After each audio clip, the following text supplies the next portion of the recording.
আহ, দেখেন, প্রথমত একটা কথা বলি যে অনেকেই বলেন যে দ্বিপাক্ষিক সিরিজ জেতাটা আসলে খুব বেশি ম্যাটার করে কিনা। আমার কাছে মনে হয় যে আমাদের যখন পঞ্চপাণ্ডবেরা ছিলেন তখনও কিন্তু বাংলাদেশ টি-20 সিরিজ খুব একটা জেতে নাই। ইভেন আফগানিস্তানের কাছে একদম পঞ্চপাণ্ডব সব সহ 3-0 হোয়াইট ওয়াশ হতে হয়েছিল।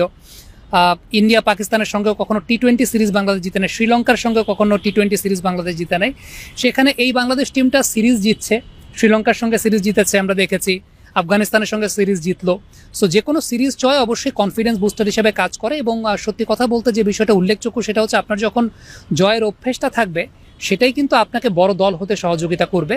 আমি যারা মনে করেন যে দ্বিপাক্ষিক সিরিজ জিতলে কোনো কিছু হয় না, বড় টুর্নামেন্টে তো পারে না, তাদের সঙ্গে আমি কখনো একমত পোষণ করি না। কারণ যে কোনো জয়, যে কোনো দ্বিপাক্ষিক সিরিজ জয় কনফিডেন্স বুস্টার হিসেবে কাজ করে এবং একটা দলকে আসলে বড় দল হতে সহায়তা করে।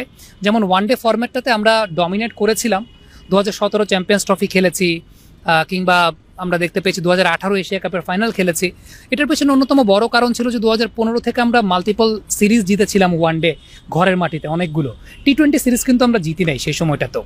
সো ওয়ানডেতে ওই সিরিজ জয়গুলোই কিন্তু দিন শেষে আমাদেরকে অনেক বেশি মাত্রায় অনুপ্রেরণা জুগিয়েছিল এবং অনেক বেশি মাত্রায় আমরা একটা কথা বলি ক্রিকেটের ভাষায়, সেটা হচ্ছে যে মাসল মেমোরি, অনেক বেশি মাত্রায় আমাদের ওই জায়গাটা তৈরি করেছিল সত্যি কথা বলতে।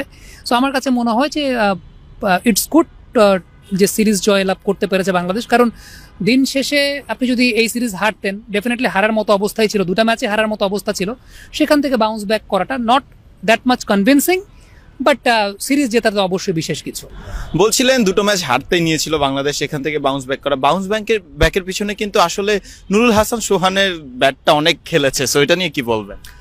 প্রথমত নুরুল হাসান সোহানের টেকনিক্যাল অ্যাসপেক্ট থেকে অনেক কোয়েশ্চেন অনেকের জায়গায় থাকতে পারে, কিন্তু দিন শেষে একটা তো টেকনিক্যাল অ্যাসপেক্ট আর একটা হচ্ছে এক্সিকিউশন পার্ট। সোহানের এক্সিকিউশন পার্টটা বেটার ছিল এবং গেম রিডিংটা কিংবা প্রেশার সিচুয়েশন হ্যান্ডেল করার জায়গাটা সেটা ভালো ছিল। But still long way to go.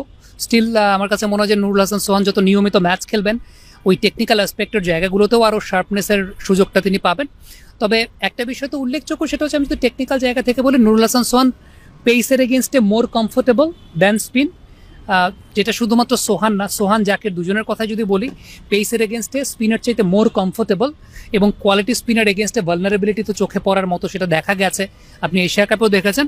But তারপরেও এই ভালনারেবিলিটি থাকার পরও তারা সেটাকে ওভারকাম করেছেন এবং ম্যাচে পারফর্ম করেছেন। আমার কাছে মনে হয় যে সেই জায়গাটা ইটস গুড টু সি। কিন্তু তারপরও উন্নতি বা সেলফ অ্যাসেসমেন্ট, সেলফ ইভ্যালুয়েশনের তো কোনো শেষ নেই। ওই জায়গাটা আমার কাছে মনে হচ্ছে স্যাটিসফাইং জয় হয়নি দুটার একটাও। বাংলাদেশের জয় হয়েছে কিন্তু স্যাটিসফাইং জয় হয় নাই। ওইটাকে স্যাটিসফাইং জয়ে কনভার্ট করার জন্য